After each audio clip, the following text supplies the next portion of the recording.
Hello guys, welcome to PC Child Hairs. In this video I'm going to be teaching you how to make this kid wig style, from the crocheting to the cutting of this cornrow, how to cut it and you plait it. I'm going to be teaching you all, so stay tuned. The first step, you're going to need a dome cap. Yes, this DIY wig cap. You place it on your mannequin head, you fasten the dome cap with your pin, then you're going to place your 5x5 closure. For this you need 5x5 closure. You place it with your pin like this. Make sure it's placed like this, a little front, bring it a little bit forward. Yes, you can see, and let it be flat on the surface. Then you plait your hair so that it will not obstruct you when you want to sew the closure to the wig cap. So you start sewing your closure to the wig cap. We all know this basic step. If you don't know how to do this, I have a video of how to sew a closure to the wig cap in my channel, so just go down and check it out. Then when you finish sewing, you're going to cut it and knot it 2-3 times so that it will be very tight, it will not get loose and easy. So after this part, we're going to outline our wig cap so that when we want to braid, it will be easy for us to know what we are doing. So at the back, we're going to space it 1 inch, getting to 2 inch to the front. You can see 2 inch to the front. You line it 1/2 inch, so have 4 1/2 inches. Then you draw the line down. So this is basically a 5x5 wig outline. So for this, we're going to need one attachment. Half of this attachment, you're going to divide it into 2. Then you will cut 1, cut 5, and the remaining half cut 4, and that one full half is cut 4. So it's a little bit of cut 5 attachment we are using at the back, because you don't need this back to be that long. So you start braiding. As I said, you made this outline to know what we are doing. So you're going to braid on top the line because it is a right spacing. So this back is not going to be that full. You get, it's a kid's wig. You don't want the wig to be heavy, so you're going to really space it at the back. But getting to the 1/2 inch part, you start braiding closer. You can see I've gotten to the 1/2 inch part. You start braiding closer, you know, to cover, even if we don't want it to be heavy, but we need it to cover up so that it will not really show that there are spaces inside. So you braid closer, then you will also braid on top of the closure, that space that is at the closure. You braid on top. You are going to braid it very closely, like you join it and braid very closely like this. So at the end of the day, everything will be covered up. You get, everything will be covered up. You're going to braid it very closely, like, listen to me, very close, but don't allow it to overlap each other. So we are done with this back part. So let's go to the main part of the day, that is doing our design at the 5x5 closure. So for this, I'm going to measure out 1 inch round.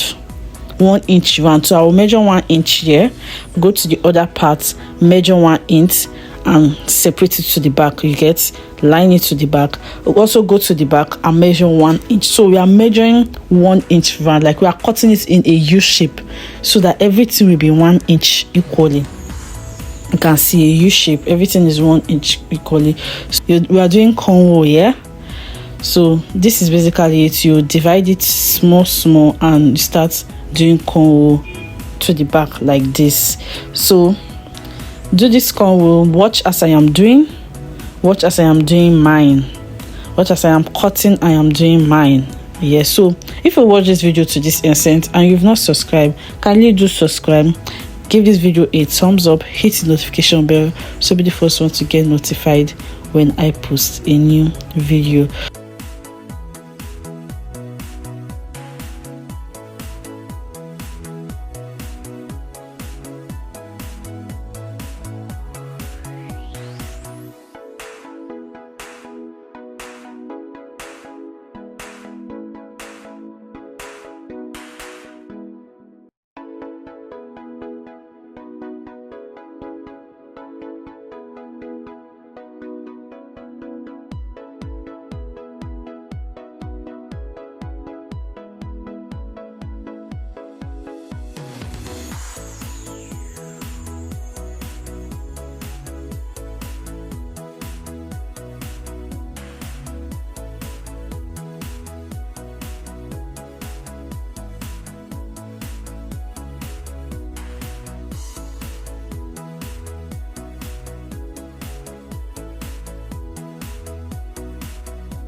So you're gonna do the cornrow round like this, leaving the middle part. You can see, so the middle part we're going to divide it into 4 to get the chuku, so that we are getting that midpoint, so that it will be able to stand and give that chuku style. So I'm going to start doing the cornrow for this middle part like this. So just follow my design, follow the way I am cutting, then you will get yours right. So watch.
So I'm done braiding this middle part. You can see that everything is going to the midpoint and it's fine. So we are going to start doing our beading, completing and adding beads to it. So we'll complete the hair and add beads to it. Make sure it is at equal length to give a very fine design. So we are only going to bead these down parts first. We are going to leave the upper part, that is this chuku. So we're going to bead it. So after finish beading this down part, we are going to trim it, because if we braid the upper part, it's going to disturb us. So we want to trim this down part. So we'll do everything from this down part. So do it finish. You trim, cut the tip. You trim, cut the tip. After doing that, then we'll go to the upper part and do the beading also. You make sure that the upper part, the beading, this beading, like the length is not that long, because when the kid wear it, you don't want it to be touching her eyes, you get. So you want it to be on top the forehead and it to be, you know, free for them and comfortable for them. So after beading, you also trim and cut this upper part. After trimming and cutting the upper part, then we're going to start, you know, burning the tips. You know this process now, burning the tips so that it will not get loosened easily. So you burn the tips with your candle or anything you use to burn tips. Then we're going to put hot water in the hair. When your hair is dried, we're going to cut this part. Yes, this part, we're going to cut it so that it will be only the closure that is showing, because we are almost done, so there's nothing there again to do. After cutting this part, we are going to sew our elastic band to the wig. Then we are done. Look at it now. Do you love it? Yes, you love it. Give this video a thumbs up, subscribe to my channel, hit the notification bell so be the first one to get notified when I post new video.